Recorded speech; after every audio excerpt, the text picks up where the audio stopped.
Marcos Buscalia. ¿Cómo te va? Muy bien. Bueno. ¿Y qué está pasando en el mundo del empresariado, sobre todo el empresariado que la rema todos los días desde una pyme? Bueno, mucha preocupación. Hoy gente del sector me lo describía como la tormenta perfecta. Para que te des una idea, déjame contarte algunos números que me parecen importantes. Estamos hablando de un universo pyme de 600.000, 800.000 empresas, más de 5 millones de empleados. De estos, más o menos entre distintas cámaras, CAME agrupa 500.000 de estas empresas. La estimación que hacen, hoy hablando con alguien de CAME, es que por cada día que de cuarentena dejan de vender 10.000 millones de pesos.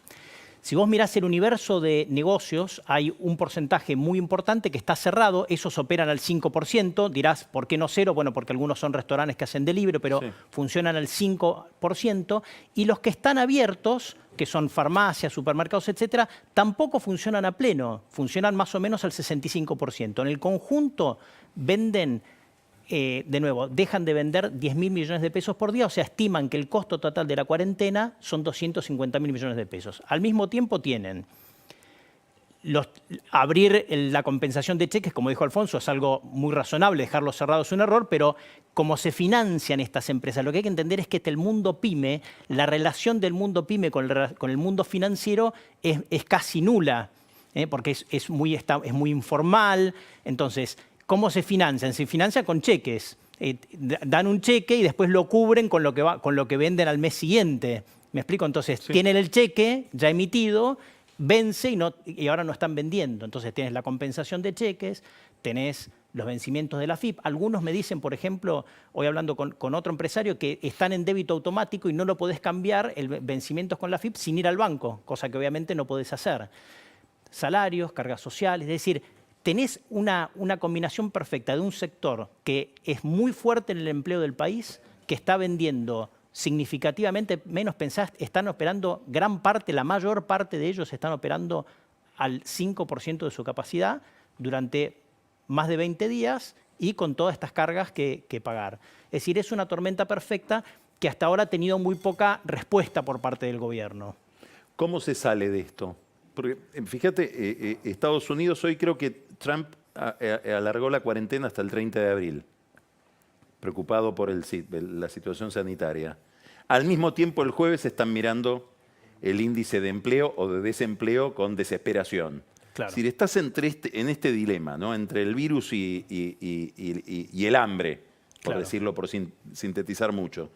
¿Cómo pensás que puede haber una salida? Acá lo que hay que apuntar, pensemos en este sector pyme, por ejemplo, lo que tenés que apuntar es a aplanar, como hablaron, aplanar la curva de muertes también en la economía, la curva, digamos, de la economía. ¿Y esto cómo lo haces?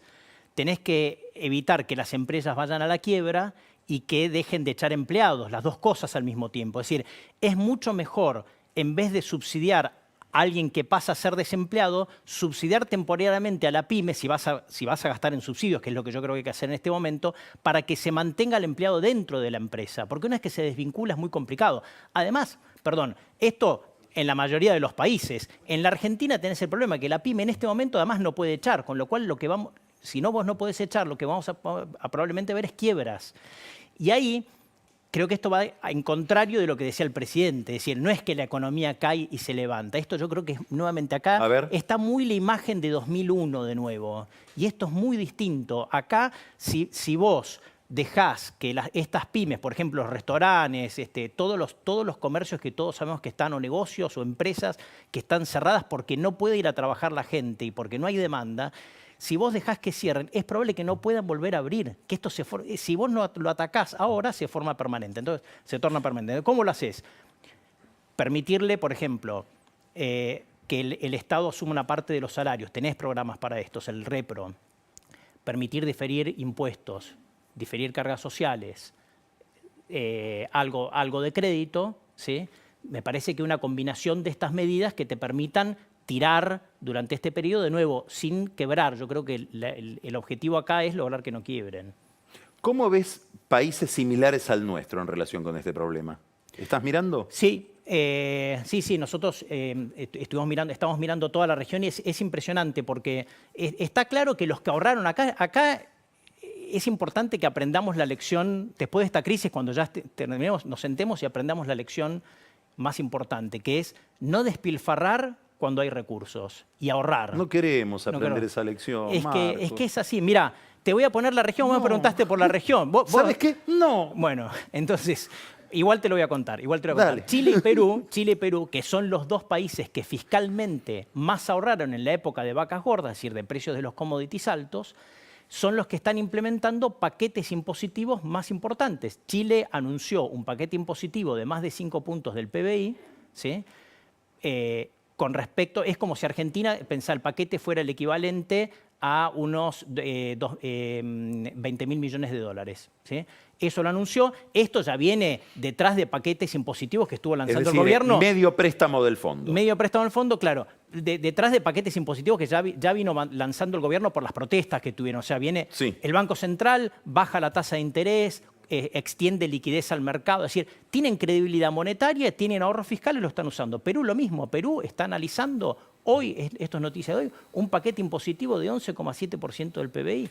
Cuando alguien del gobierno piensa esto, que lo deben estar pensando, ¿cuál crees que es la contraindicación que tienen en la cabeza? ¿Por qué no lo hacen? No, es que ahora ya es tarde, ese es el problema. Ahora, a ver, no es tarde, algo hay que hacer, pero para que te des una idea, el paquete de Argentina, la parte relevante para mí del paquete de Argentina no llega a medio punto del PBI.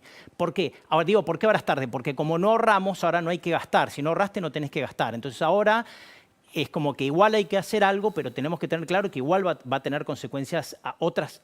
¿Viste? Como cuando te dan una medicina y tiene un efecto adverso, digamos. Sí, ¿no? sí, Viene sí, la letra chica. Bueno, la medicina hay que darla porque, de nuevo, si no le das la medicina, vas a evitar, digamos que vas a hacer que mueran empresas. Entonces, la medicina tienes que darla. ¿Cuál es el efecto que vas a tener? Y bueno, vas a tener más inflación, porque hoy todo paquete fiscal que haga el gobierno va a ser financiado con emisión, que ya está pasando. Ya el Banco Central emitió, para que te des una idea, para financiar al gobierno, estos con datos hasta el 20 de marzo, durante marzo, 125.000 millones de pesos. La base monetaria esto es un 5% de la base monetaria solamente en marzo. Y datos hasta el 20, no sabemos si después hubo más. Entonces, va a salir de ahí.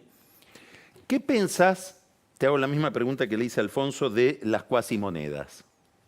Yo creo que lamentablemente van a pasar. Van a surgir las cuasimonedas. Hoy yo hablaba con Carlos Rucauf, que fue el creador del Patacón en aquella mega emergencia del 2001. Decía que se apuren a pensarlo porque tarda en imprimirse. Claro. Que no sea más que la mitad de la masa salarial. Claro. Que se puedan pagar impuestos con eso. Claro. Que sean homogéneos, no crear varios tipos de moneda, digamos, simplificar. Y lo que pasa es que va a depender de la realidad. Consejos de un tipo experimentado en el tema, ¿no? Sí, lo que pasa es que va a depender de la realidad de cada provincia. Te voy a decir primero un dato. Hoy, la recaudación que reciben las provincias, la mayoría de las provincias vive en gran parte de las transferencias del gobierno nacional, lo que se llama la coparticipación y otros impuestos que se distribuyen con las provincias.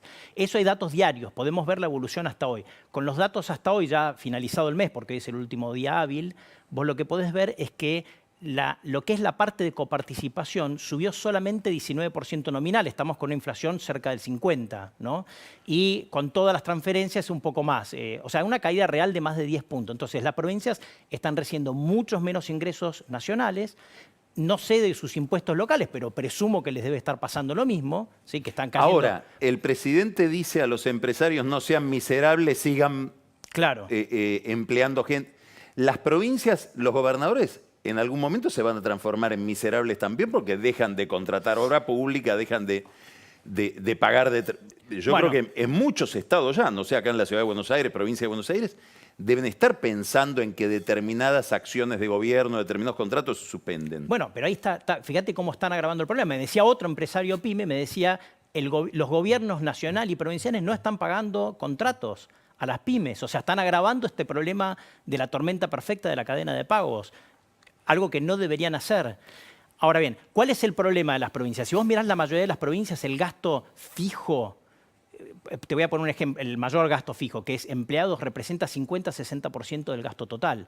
Y es un gasto fijo. Entonces, vos tendrías dos formas de hacer esto. La que uno dice, la del cacerolazo hoy, la que yo creo es la intención del cacerolazo y la que va a pasar. La del cacerolazo es, compartamos una sensación de equidad, es digamos, disminuya el gasto político, digamos, los asesores, todo eso, hagan una baja nominal de salarios como hicieron en Uruguay, por decirte un tema. Eso es lo que debería pasar. Algunas provincias lo hicieron, algunos municipios ¿Debería lo hicieron. pasar simbólicamente o porque pensás que eso tiene un efecto fiscal importante? Bueno, a ver, de acuerdo, simbólicamente seguro, yo creo que es el mensaje de hoy, es Sí. que es equidad. Al sector privado nos va mal, digamos, no queremos ser los únicos que estamos sufriendo.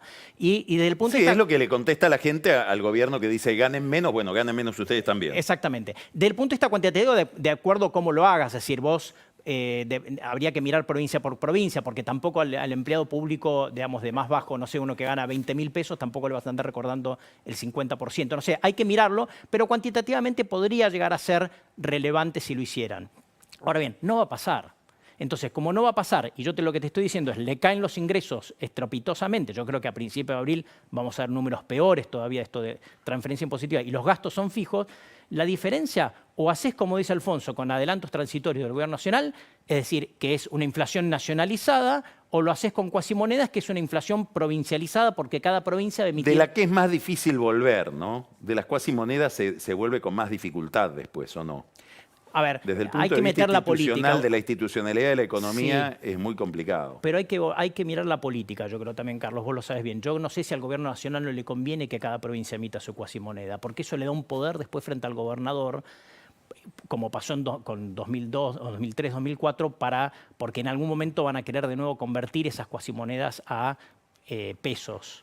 Entonces, me parece a mí que hay un tema político no menor mezclado en esa decisión económica también, que es la decisión de poder, de la nación versus provincias, ¿no?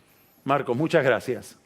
Hasta el lunes. Bueno. Vamos a un corte y vamos a hablar ahora con Pancho Olivera, que nos va a traer un panorama, un retrato de lo que está pasando con los argentinos que siguen estando en el exterior del país, no necesariamente en aeropuertos, algunos están en la ruta queriendo entrar y no pueden volver. En una medida que tomó el gobierno nacional y que están imitando otros gobiernos en la región. Vamos ahora a Pancho Olivera después de este corte. Y después el whisky con un gran libro que aparece en la editorial Juan Kenan esta semana, referido al liderazgo del presidente y una mirada tranquila, esperanzada de Daniel Vilota sobre su mundo, el conurbano. Ya volvemos.